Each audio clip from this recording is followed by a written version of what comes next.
Good, YouTube? It's your boy, Blue Blood Sports TV, back at y'all with another one. So, undefeated 3-division world champion, former junior welterweight undisputed world champion, currently the WBO welterweight world champion, who is widely considered by many to be the #1 best pound-for-pound fighter in the world, Terence Bud Crawford. Now, 39 wins, 38 wins, no losses, no draws. 29 wins by way of knockout, 34 years of age, stands at 5'8" with a 74-inch arm reach. Terence Crawford is coming off of the biggest victory of his career as he defeated two-time welterweight world champion superstar boxer Showtime Shawn Porter via 10th round knockout victory. Okay, with that said, Shawn Porter's father, trainer, and manager Kenny Porter threw in the towel after the second knockdown in the 10th round. That makes up for the preparation for what's being considered the biggest fight in the sport of boxing currently as it stands, which is Terence Bud Crawford versus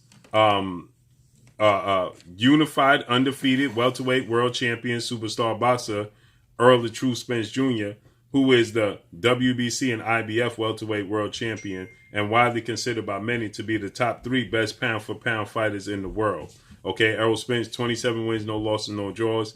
Errol Spence is 21 wins by way of knockout. He's 5'9.5" with a 72-inch arm reach, 31 years of age. Okay, Errol Spence, was ringside when Terence Crawford fought his former foe and Showtime Shawn Porter. Errol Spence fought Shawn Porter back in September of 2019 in a unification bout in which Errol Spence, he got a split decision victory over Shawn Porter. Errol Spence, he knocked Shawn Porter down in the 11th round of the fight, and then he clearly won the 12th round. It was a nip and tuck fight with Errol Spence and Shawn Porter, as it was with Shawn Porter and Terence Crawford. All Shawn Porter's fights are nip and tuck. He's never in a fight where he gets blown out in any fight. This was the first stoppage knockout victory that Shawn Porter has suffered, knockout loss, should I say, he suffered in his career, okay? And so Errol Spence was ringside for the fight. The fight everybody wants to see and been waiting for is Errol Spence and Terence Crawford. And we don't know if that's going to happen next. But Terence Crawford, he let it be known that message to Errol Spence. For one, he stated that he was willing to fight Errol Spence whenever, wherever. Now, we know initially Terence Crawford, he stated that when asked about, Errol Spence fight and the build-up to the Shawn Porter fight, that the fight with Errol Spence and him is behind him. It's in his rearview mirror, okay? He doesn't put much interest and energy in the fighting Errol Spence Jr. because of the drawn-out negotiations, because Errol Spence won a 60-40 split. Terence Crawford was with, at the time, legendary promoter, top-ranked CEO and promoter Bob Arum, with the platform of ESPN, the biggest sporting platform in the world, worldwide leader in sports. And Errol Spence is with the PBC, Premier Boxing Champions, with founder and advisor Al Heyman. So with that said, Terence Crawford, he stated that it needed to be a 50-50 split or 60-40 in his favor because of his past accomplishments. He doesn't feel like Errol Spence accomplished much in the sport of boxing. He's unified in the welterweight division. But it all boils down to the brands outside of the sport of boxing, okay? Brands outside of the ring, okay? Who has the bigger fan base? Who has the bigger drawing power, okay? And you look at the pay-per-view numbers, Errol Spence, bigger pay-per-view numbers by far than Terence Crawford, okay? And Errol Spence, he's fought the better opposition. He fought Kell Brook in the UK, okay? He's fought 4-division world champion, superstar boxer Mikey Garcia. They fought, Errol Spence beat Mikey Garcia. He also fought Shawn Porter in a unification bout, and he also fought 2-division world champion, former unified junior welterweight world champion, and former WBC welterweight world champion, Puerto Rican superstar boxer Mikey Garcia, okay? So not only did he fight these fighters and beat these fighters, but he did pretty good pay-per-views, okay? He did 350,000 pay-per-view sales with Mikey Garcia. He did 325,000 pay-per-view sales with Shawn Porter. Then he did 315,000 pay-per-view sales with Danny Garcia.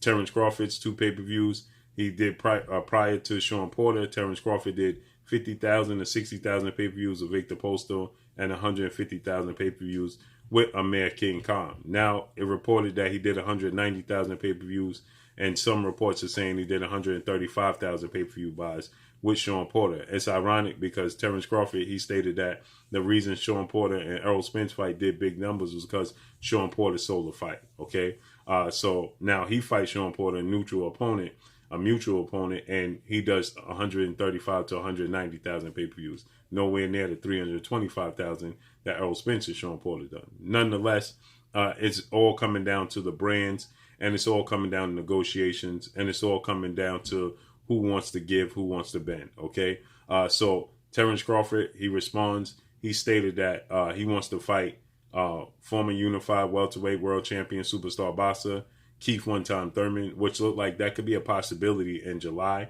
And he stated that he wants to fight WBA Cuban star boxer Yordenis Ugas, and he wants to fight Errol Spence in no particular order. Okay, now we do know Terence Crawford, he did state that he wanted to go after the belts.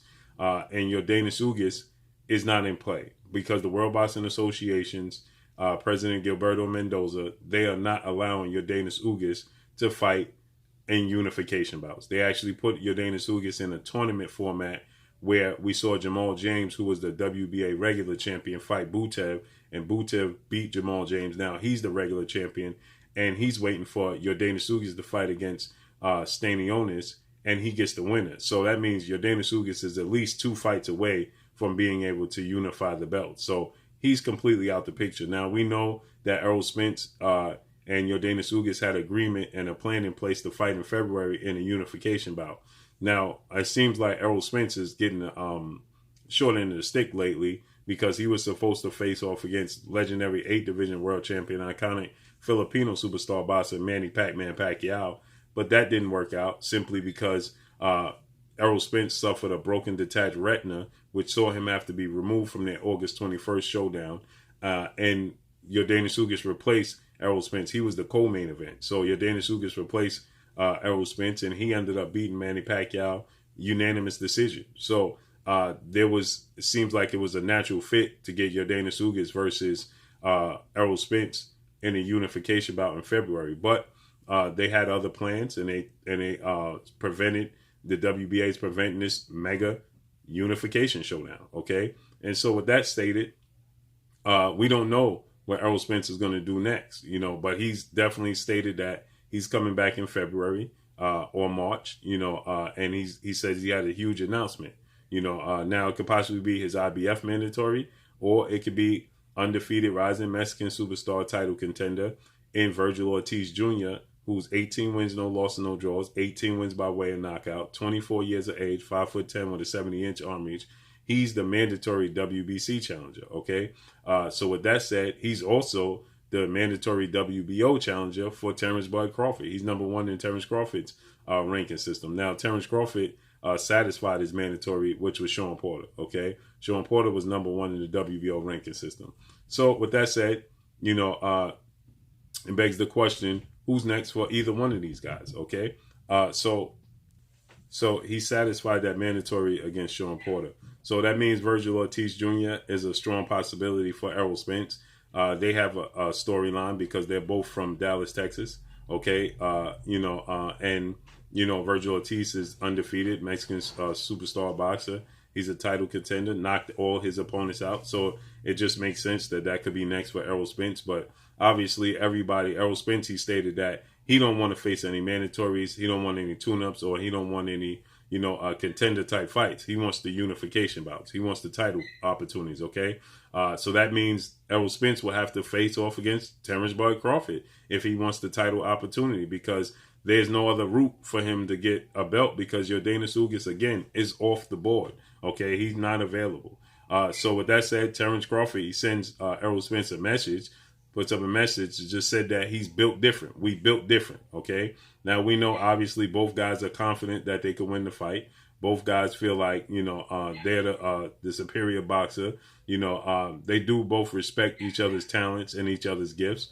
And so, it makes for the biggest fight in the sport of boxing. So Terence Crawford, he sends Errol Spence a message. He also sent Keith Thurman a message, because Keith Thurman, he stated that he was willing to fight Terence Crawford, but in 8 months, which means it would be in July. Okay, so Keith Thurman is on schedule with his last hiatus. Okay, he stopped boxing when in 2017 he took a hiatus after he beat Danny Garcia in a unification bout. Then he came back in 2019 and he fought in January, and then he fought again in July. Well, January was against Josito Lopez. July was Manny Pacquiao. And that seems like the same blueprint. He's looking to get a tune-up fight in January, and he's looking to fight Terence Crawford in July. That could be a strong possibility. So we just got to see what's next. But the biggest fight in the sport of boxing, Errol Spence, Terence Crawford. Terence Crawford sent Errol Spence a message, lets him know we are built different. I'm just built different. So let's see how this unfolds and plays out. But that's all I got for y'all, man. Also, Terence Crawford stated that Errol Spence is a fan of his. Okay, he says that it's ironic that Errol Spence finally showed up to one of his fights after stating that he was unwilling to come to Terence Crawford's fight. But then he stated that, you know, Terence Crawford showed up to 2 of his fights previous and was one of his fans. And now he stated he'd never come to his fight, and now he showed up. So he stated that we got to see how it plays out. So let's see how it unfolds. But that's all I got for y'all. Make sure you hit the like button. Drop a comment in the comment section. Let me know what y'all think. Y'all already know what it is. It's your boy Blue, Blue Blood Sports TV. Hate, like, comment, and subscribe. If you haven't subscribed, hit the subscribe button. Hit the like button. Hit the bell icon to get all the new notifications. Follow me on Instagram at Blue Blood Sports TV, all one word. Y'all already know what it is. Shout out to the entire LDBC. Shout out to New Media. Shout out to Black Media Row. Make sure you like and share the videos. That's all I got for y'all. Peace. Bumgarner, you're watching Blue Blood Sport TV. Wow.